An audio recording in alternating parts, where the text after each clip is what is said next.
afternoon, everyone.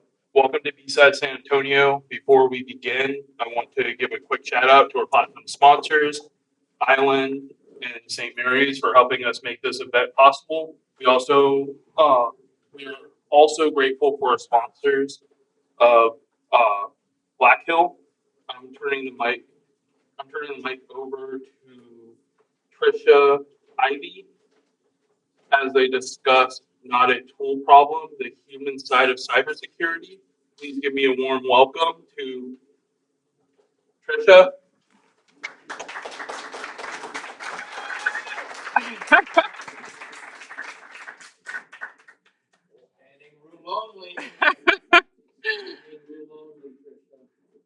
Hi, hello, good afternoon, everyone. And thank you so much for choosing to spend part of your afternoon here with me. I know that there's a lot of great sessions going on, so I'm just grateful to spend this time together. My name is Trisha Apoua Ivy, and I just wanted to kind of share one quick tidbit with you is that, over my time in the military, we learned a lot on the operations floor. And it's typically that you're not going to just walk in and your systems decide to just struggle that day. But I mean, unless you're stuck with those legacy operating systems or dealing with Texas heat, trying to stress test our infrastructure.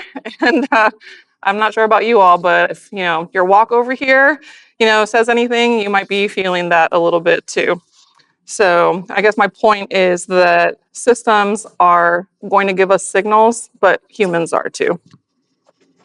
So over the years, I've observed repeatedly that strain will show up in people long before they're going to show up in our dashboards or other metrics.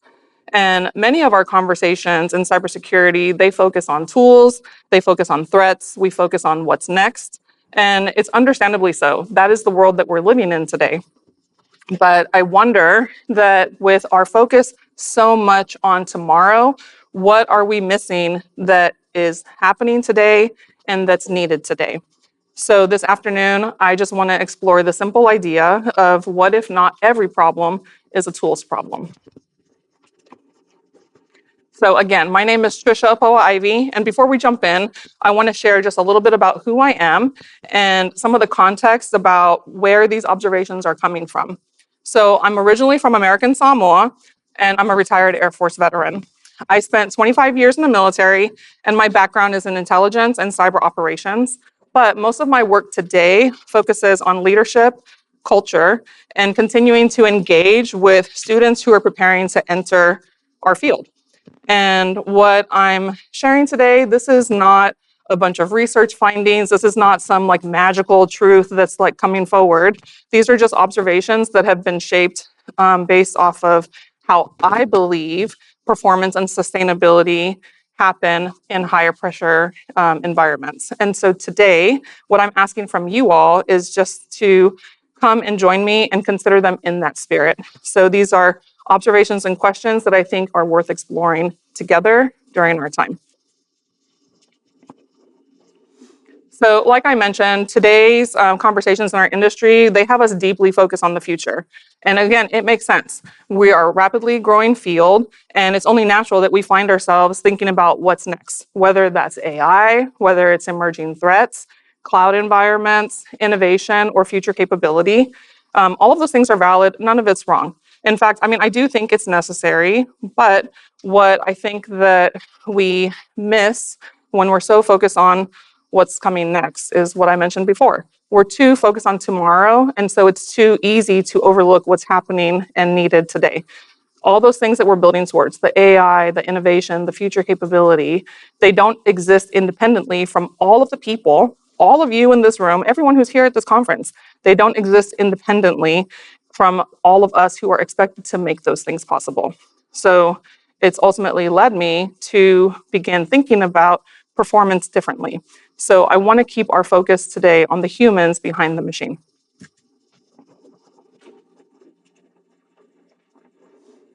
So performance is going to degrade in people way before we're going to see it start degrading in our system, even though we have tons of indicators that we look through day to day on our dashboards. So this concept, as I've been just sort of thinking about it, it started to make me think a little bit more about our OSI model. And so in cybersecurity, we are accustomed to thinking about all of these layers: physical, data link, network, transport, session, presentation, application. All of these things are flowing continuously up and down this stack, right? But the more that I've thought about it, the more I found myself wondering if we're missing another layer, the human layer.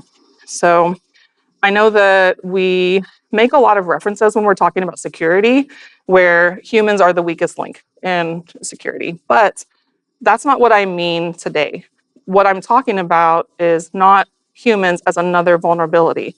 I'm saying instead that my argument is focused that every capability that we care about, which is learning, adaptation, trust, innovation, all of those things happen and exist in that human layer. And every layer above that depends on the humans behind the machine.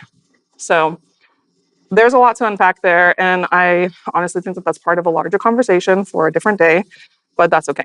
I just hope that that maybe helps explain a little bit more why I believe that we miss or we misinterpret the signals that we're receiving from both the machines and our people. So in high stakes environments, I think that all of our teams are stuck in this continuous loop. So there's constant pressure, there's shifting priorities, and we have like ridiculously high expectations. And while we do have tools and automation that can improve our efficiency, within that loop, they don't necessarily stop the loop from spinning, right? So I think that that particular point is important because the pressure itself is not necessarily the problem. And I mean, I draw on like my military experience a lot just because that's what I spent 25 years doing. But I guess with that, pressure has like there's a point to the pressure. Like it can sharpen us for a moment, right? It keeps us on our toes, but that's something that like can't be the norm. We cannot stay in that constant like pressure cooker.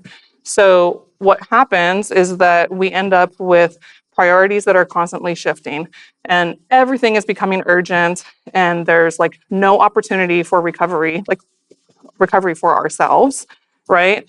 And the adaptation is continuous and it's just like exhausting. It's just going and going and going. And so all of those things are accumulating. And that's when I'm saying that those are the signals that we're missing from our people. So with those signals, again, what I think is also important is how we're interpreting them, right? We will look to a lot of things that are happening as individual failures. So we might be saying things like, they're just not motivated, or they're disengaged, or they're just not resilient enough. But what I think we should be doing is asking a different set of questions. So instead, what are we maybe thinking about? Are the expectations clear? Are we having competing priorities? What type of friction is building, in our teams, and how much cognitive load is accumulating? And just as like a quick story that I shared before we started, right? These are things that even happen like with tools that we're using. Like I built my slideshow with Notebook LM, and it requires some very precise, language in order for me to get the slides that I wanted. And I realized that even if I thought it was clear, the computer didn't think it was clear. So there was a whole learning process happening there. But again, this loop is happening and you're just trying to make sure that you're getting the results that you want, but you can't get them without clarity. So what I think instead is that what we're identifying as individual problems are actually structural problems. And I mean that like from like organizational levels. And so with that, I also can't emphasize enough about the cognitive load that we're constantly putting our people under, right? So everyone is trying to balance, again, the competing priorities, the new technologies, the mission demands, training requirements, administrative tasks, and then also just life in general, family responsibilities. So much uncertainty there, but all of these things are happening at the exact same time. And yet we're still expecting that in all of that space that we're going to have innovation, we're going to have breakthroughs, that our people are going to feel like energized enough to try to come forward with new ideas. So instead, what's happening is that our capacity is being consumed by maintenance rather than innovation. So we're expecting that our best ideas, our best collaboration, and our best performance are just supposed to emerge out of this depleted state. And that's just not realistic at all. So I think that resilience matters. Critical thinking definitely matters. We're talking about this age of AI and all these, machines being able to interpret things, but it still can't take away the critical thinking that we need to help solve our problems. And then, of course, adaptability. So these things are not going to be able to be sustained long term if we're just running on empty. And that's when mistakes are going to happen. Like, they will. Whether or not you think it's a small mistake, it's recoverable, whatever, that is when mistakes will happen. That's when creativity is going to decline, and that's when innovation is going to suffer the most. And so I think what is more important is that when these signals are taking place, like, are we prepared enough to know what that looks like so that we can identify it as leaders and figure out how we start to balance that out? So just a quick fact over here, because none of this should be surprising, but last year, ICS2's study showed that nearly half of cybersecurity professionals report that they're feeling exhausted and trying to stay current with emerging threats and technologies. Then nearly half are also reporting that they're just overwhelmed by their workload. So these are not just basic wellness statistics. These are the operational signals that I've been emphasizing this whole time. And progression, that is happening, this is all gradual. It's not like it's just happening like, in one day, one moment. These are things that are building up over time, right? You continue to just chip away and chip away and chip away, and eventually there's a large crack, okay? So first, what this could look like in your team is that you start noticing frustration. Everybody has those people who are just cynical, okay? Like, everybody. And then you get to the point where you're going to have decision fatigue and people start to be disengaged, okay? Ultimately, this is reducing the creativity that we're asking for so that we can keep that competitive edge and advance in our field. So these are accumulating over time and performance is suffering.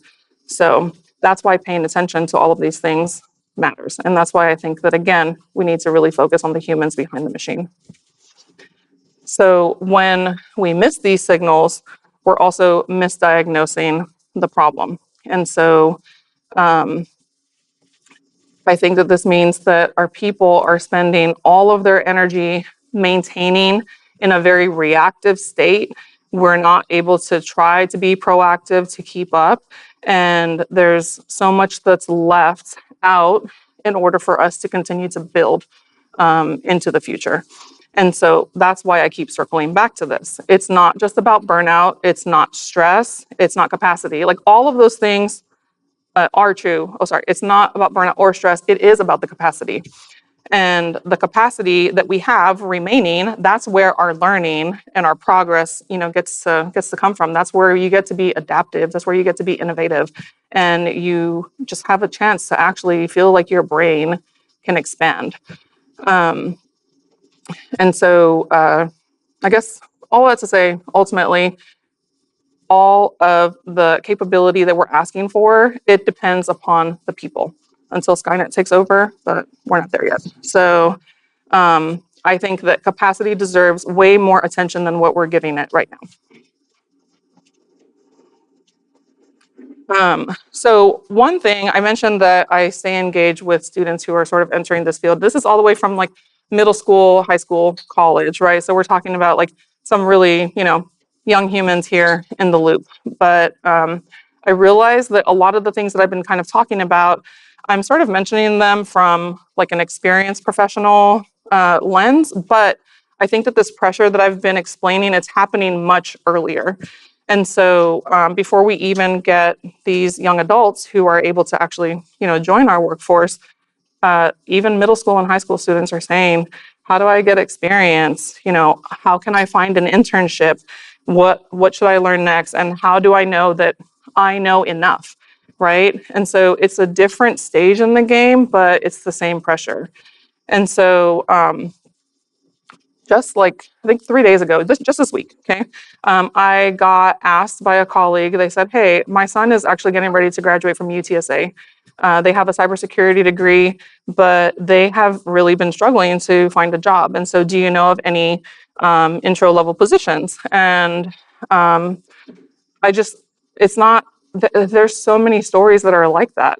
They're all asking, like, where are the jobs? Where are the internships? And then everyone's saying, like, well, like college alone is not going to do it for you. We're like, okay, but how do I make sure I find the rest of it?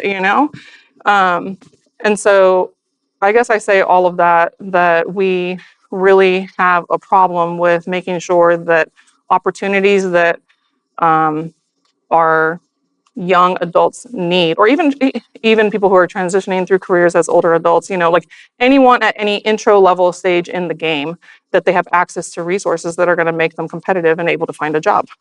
So we have this push and pull that's constantly happening. The organizations are asking where all of the talent is, but all of the students and people who are trying to break in are asking where all the opportunities are. So again, the challenge is not just the people, it's the development. And so I wanted to just kind of take some time to kind of walk through like a thought exercise. It's something that came to me recently, but personally, I enjoy, pattern recognition and trying to draw links where sometimes it's not maybe the most obvious. But I think that when we're talking about complex problems, that it helps to articulate what those ideas are. So just like stay with me for a moment while we kind of go through this. But I thought about if we look at other critical professions, like in the medical field, no one's expecting someone who's going to graduate from college that they're just ready to go ahead and like jump into the workforce. And I personally believe that development is more intentionally built into their system. So we're talking about residency, supervised practice, mentorship, increasing responsibility. But what I think is happening in that process is that there's continuous learning that is happening simultaneously with these more junior people and senior people, right? Meanwhile, when I hear from all of these people who are trying to get into cybersecurity, instead, things that I'm hearing on that side are, hey, you need to gain experience and also make sure that you're competitive, try to keep up with all the technology, and are you sure that you're standing out? Because I'm not sure that you are, but also, hey, organizations want experienced talent, but we know that you're intro, so I'm not quite sure where that means, that you're going to fit in, but we'll get there, maybe. So students want those opportunities to gain experience. And somehow I just felt that between those reality that there's a question that's worth asking for us, for our community, is how much of our future workforce strategy is built around development. So I guess with all that, I'm not trying to say that medicine doesn't have its own challenges, and I'm not suggesting that medicine and cybersecurity are the same. I'm just saying that from my perspective, it seems that the medical field generally accepts that development doesn't stop when education ends, and that there's this continuous learning that's happening, and that there's contribution that's happening together. So from that lens, what would it look like if we were to be more intentional about development in cybersecurity? And I think that maybe more importantly, we should be asking how are we ensuring that we're focusing enough on the present, again, to build for what's going to happen tomorrow. So we talk a lot about workforce shortages as well. And there's all these skills gaps, there's emerging threats, AI readiness, but I think that we should also spend just as much time talking about the conditions that make that capability possible. So things like learning, belonging, psychological safety is a big one.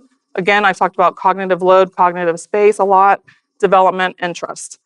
And so innovation requires that capacity. And research actually does show that learning cultures and generative cultures are associated with improved organizational performance. And those same studies have also found that environments that are characterized by learning and belonging and inclusiveness, those are all associated with reduced burnout and greater work satisfaction. So I think that all of that matters. I mean, someone else did the study, not me, but it's science. So this is why I think that future capability ultimately depends on that present capacity. So in a couple of weeks, I'm going to be leading an all-girl cyber camp. 3 years ago, I was fortunate enough to join the Cyber Texas team, and it is one of the things that I look forward to every year. It's amazing. I love the fact that I get to engage with all these young women and help encourage them to, stay focused and interested in this field.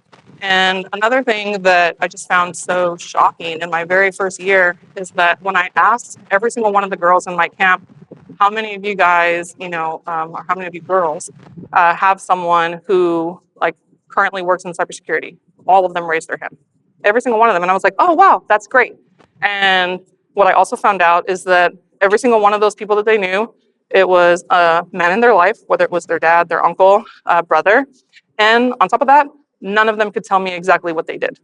And I thought, like, what a missed opportunity, right? How are we supposed to keep these young people in general engaged if we're not even talking to them about the things that we're doing? How are we even sparking any curiosity whatsoever, with them? So that was something that stuck with me. And I will say that like each year I'm seeing more and more that they're coming in with stronger ideas and knowledge of what it is that they want to be a part of, and they're able to articulate those things a little bit better. So that gives me hope that we're having a little bit better dinner conversations to bring our young minds along. But I guess my bigger point with this is that one of the things that I really enjoy about the camps is that we get to bring mentors in to speak to our campers as well. And so that's all great. We get tons of different perspective. But the other thing too is that there's such a wide range of advice, and it's just changing constantly. So there's all these different certifications or networking or focus on AI, no, focus on cloud, make sure that you're doing some home labs, or hey, have you found an internship? And like, it's all great advice, but what I also think can be frustrating is that it's changing so fast that it can feel like you're just looking at a moving target. And so it's like, how can I even be intentional with this? And it's something that, I struggle with myself. I'm like, am I even keeping up enough? As someone who's, helping to teach and mentor, I want to make sure that I'm staying relevant too. And I guess my point is that it's hard. So I think the question is not how are we keeping up with everything, but instead, how might we be able to build the capacity that can help keep learning, adapting, and growing over time? Because again, the capability is not going to just magically appear. It is going to happen because we're intentional about participation, we're intentional with mentorship, and then we're also like thoughtful with opportunities that we can contribute. And so through those environments is where I think that we're going to have that continuous learning and have the field evolve, and then hopefully not just leave people behind. So this is also like why I find myself thinking about a lot of these challenges through an operational lens, not just, from the education piece, but I think that we are very good at making sure that we're monitoring things like latency, availability, performance, how many error rates are we having. These are all different forms of telemetry that we're getting from the systems that we're working on, but our humans also have forms of telemetry too. So again, decision fatigue, disengagement, reduced creativity. What are all of those telemetry signs that we're not really paying attention to? And so again, these are not personal shortcomings, but I think that these are the signals that we need to keep evaluating.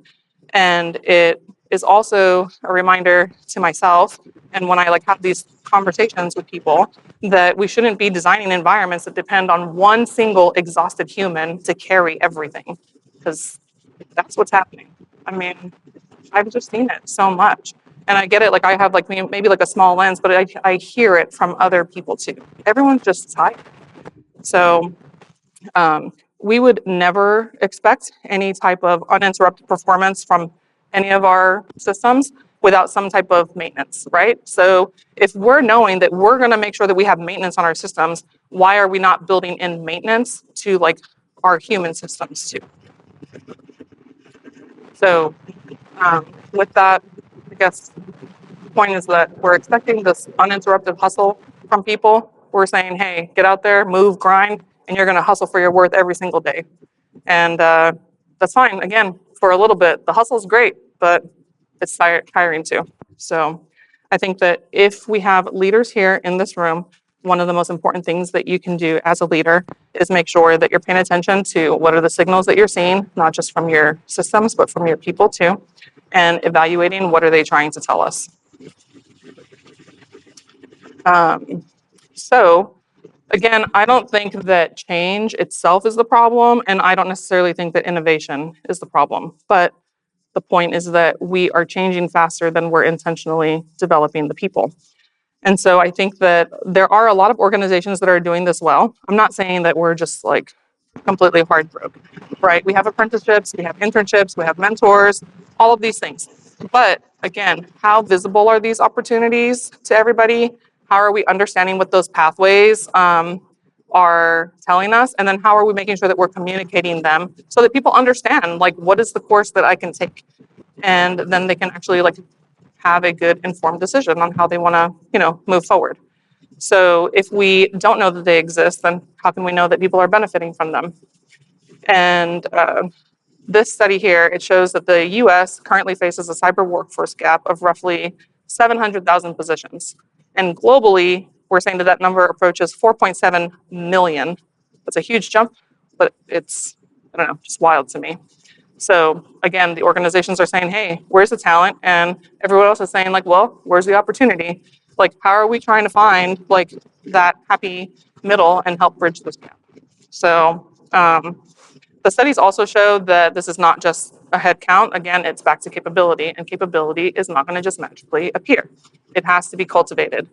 And again, I feel like everybody wants talent, but no one's willing to actually invest in building that talent, right? But I guess like if you think about like preparation, right? Like the more that you prepare, the easier it is for you to execute. So like how about we just take a second and pause and not think too far into the future and think about right now so that we can actually prepare ourselves to like rapidly run into the future, right? Because if we expect people to adapt alongside the change, we're not going to be able to do that unless we're providing ways for them to develop alongside it. So, yeah. Okay, so ultimately, this is, again, when I talk about bridging that gap, this is where we're bringing it all together. So we're talking about all this building new capabilities, building resilience, the workforce, the future, but how are we able to now shift the conversation to sustainment? Are we able to sustain capacity? What the heck just happened here?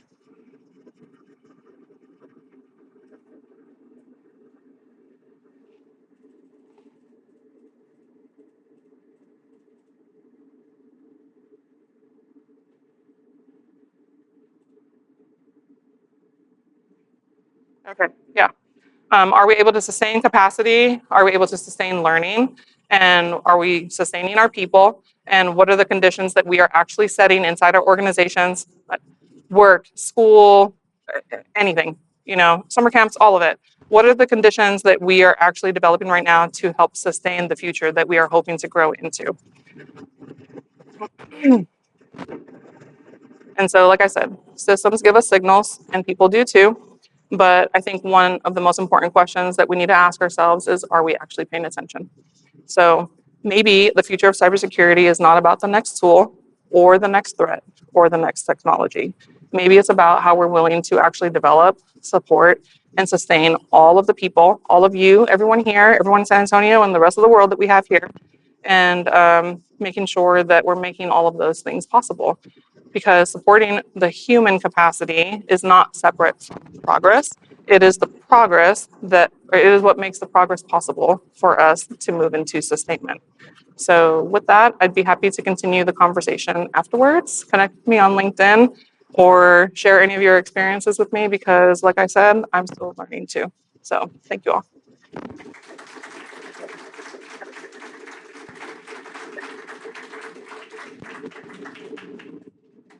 Any questions, comments? Yes, Joe.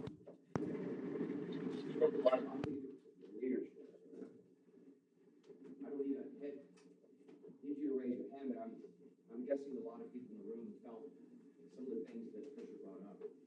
You're overworked, not having enough time, asking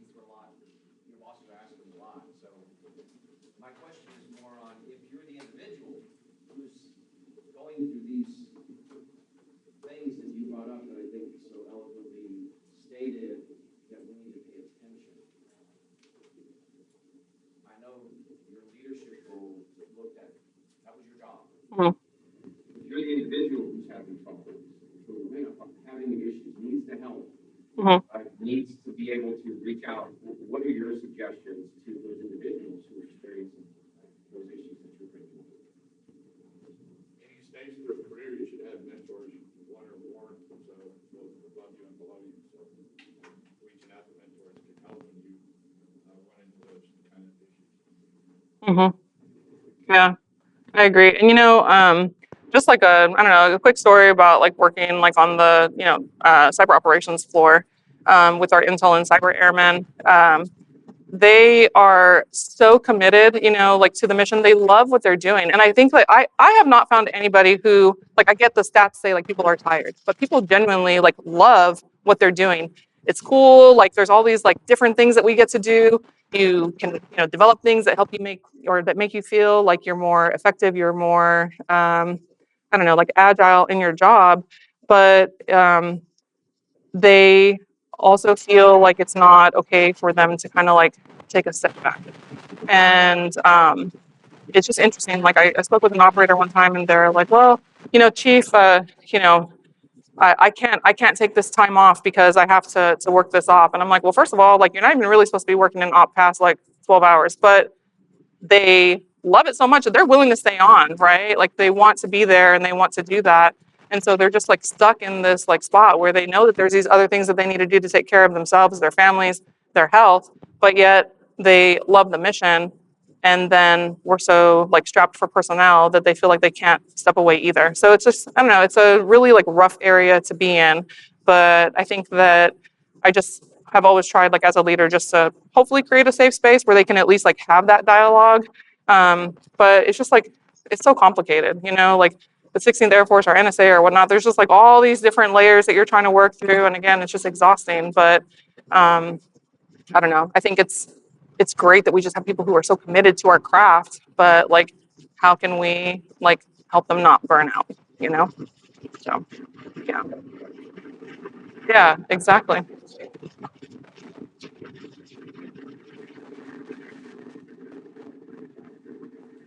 Yeah. Can help the Army.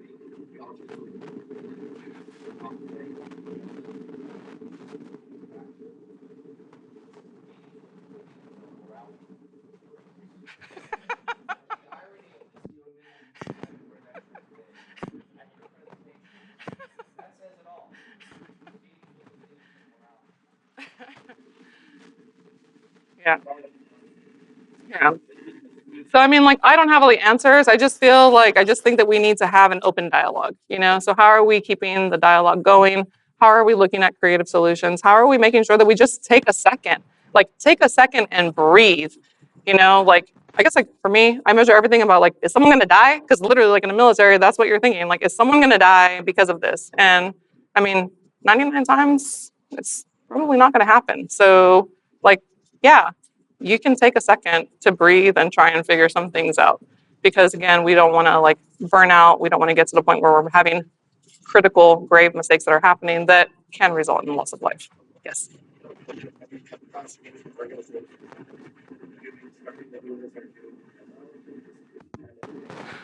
Um, I guess I haven't really like gone deep into a lot of I guess like industry organizations to kind of see like what they're doing for their people. And I have a limited scope. I will say that we do have CrowdStrike who like helps us with our camps, and I've seen like some really great stuff like with what they're doing and like with what their employees are talking about for how they keep their morale up and how they keep their skills sharp and things like that. But it is something that as I'm trying to prepare for like some doctoral study, so those are some things that I'm thinking of. And what I am really curious about is leadership, especially in high pressure environments. And so my hope is that I can get to the point where I can pursue some research that starts to look at some companies more in depth and help maybe get some of those answers.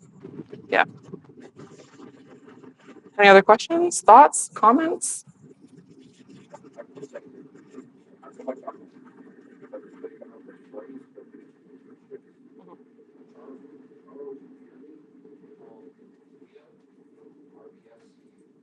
We all hear about the problems of not being able to find internships.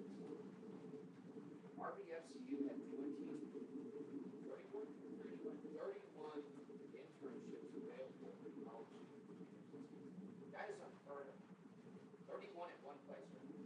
Yeah, there you are. 31 at one place. That's a good example of they're looking at workforce development. Companies are looking at things for 20. Most do zero. RBFCU has 31. Yeah, well, maybe I need to just get in contact with you for my friend who asked me earlier this week.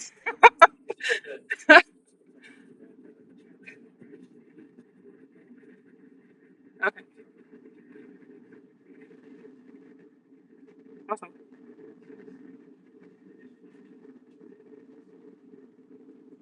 Yeah, yeah, great, awesome.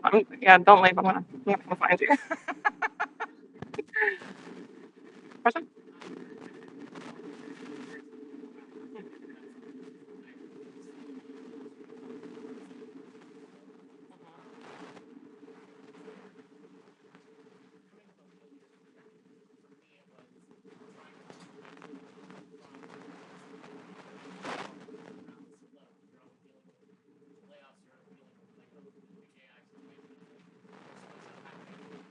Mhm.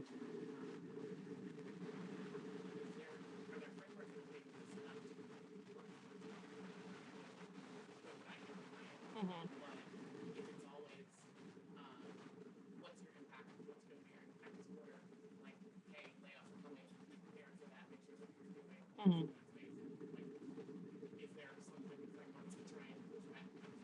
Yeah, I think that like with that, uh, that all comes down to like organizational culture too, right? And so like sometimes like we're not the big boss man or lady, right?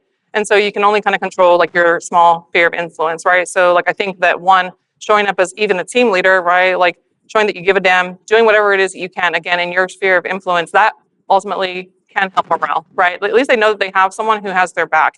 But it doesn't necessarily change what might be happening above you. But I think that if we, I just like the power of numbers, right? Being able to like articulate like what's needed and just, I don't know, just again, do what you can to advocate is probably the best that we can do like right now. Um, and yeah, I don't really have a great answer. That's probably the best thing that I could say. Cause I mean, at the end of the day, like what you're doing still matters. You know, everyone like I guess like even in the military, you're like, oh, like we're just gonna enjoy the suck together, right? And it's like, no, like it shouldn't have to hurt that bad, you know. But I mean, there is something that can be said about like you're going through hardship together. So like yes, morale still might be low, like based off of like the entire organization, but at least you know that you have a supported team that is helping you along the way. And sometimes that's enough just to kind of get by, you know? So yeah, control what you can and hope for the best. But I mean, I don't know. I'm over here just like sounding the alarm, like, hey, look over here. You know, like yeah, I got a lot of people that are like, oh man, Trish, here comes Trish again. And I'm like, yeah, okay, that's okay. I'm not gonna stop advocating for people. Yeah. Yeah, because I mean, what's gonna happen? Like you guys all walk out, I get it. Like there's a point where you're like, well, I gotta pay my bills, I gotta have a job. But what is it going to cost that company if they lost that entire team? So like power goes both ways. Coalitions build them. Yeah. Any other questions, comments? Yes.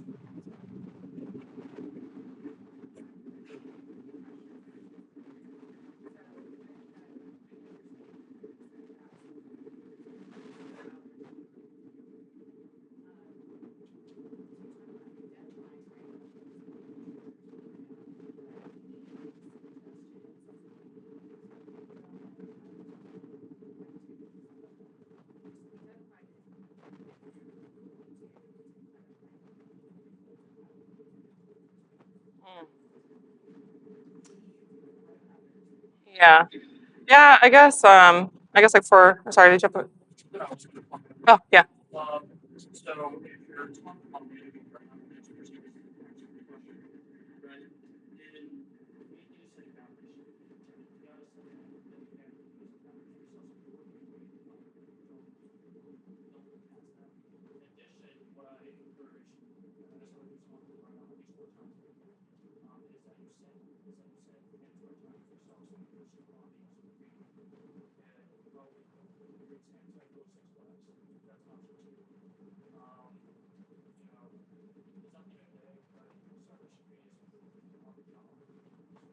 Yeah.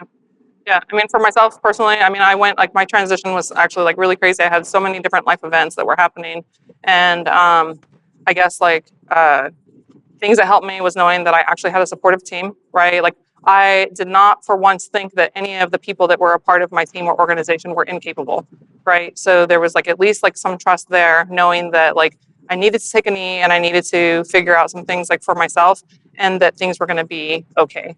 But yeah, like you said, boundaries are important and it's something that like I struggle with. I mean, I think that at the end of the day, like we care so much, it's hard, you know, like it's easier said than done. But I have found that taking that time and taking a step back, it's actually remarkable to me just how much people rise to the occasion.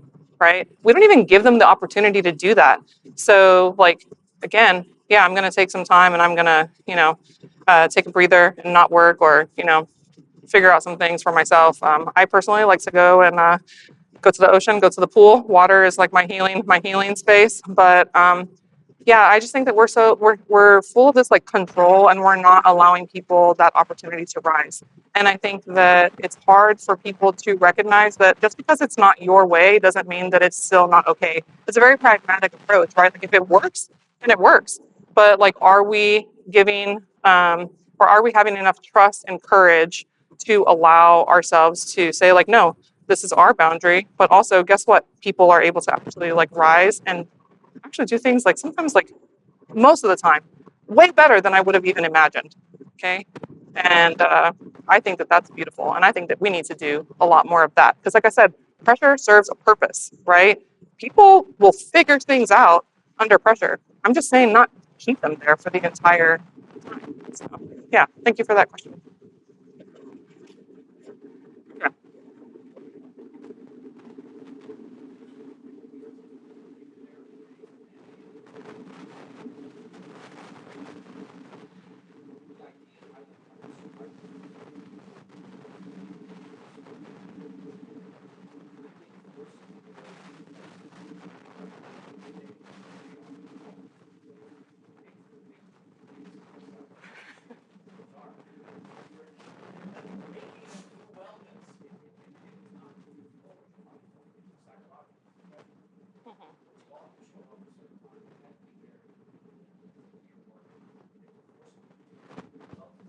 Mhm. Yeah.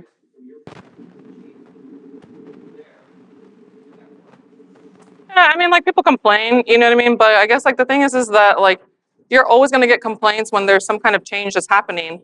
But at the end of the day, until you actually like exercise those movements and build it in, then you're not going to know that it's okay. So they might like complain and gripe and moan, but what happens when you start being very intentional and saying like, no, this is part of our work culture?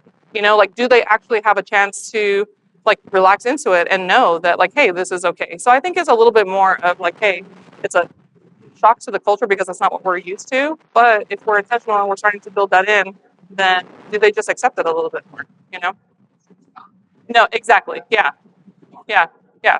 We're talking about like like hey, stand down, take a second, and think. But I mean, we didn't really set the conditions to allow people to really like disconnect because everyone's thinking about whatever's happening, back there. I know that we're running short on time. Again, here's my QR code to my LinkedIn, so feel free to connect with me. But I will say, for the two gentlemen, I know that Joe, you were the first one who spoke up, but you already got this from me. But for the two gentlemen who spoke up, I just want to give you a little gift from me, from this young chief to colleagues. Here you go, sir. Thank you very much. Yes. Thank you. And you, sir. Hello. Thank you. And again, thank you all for joining me this afternoon, and I hope that we can continue the dialogue. Thank you.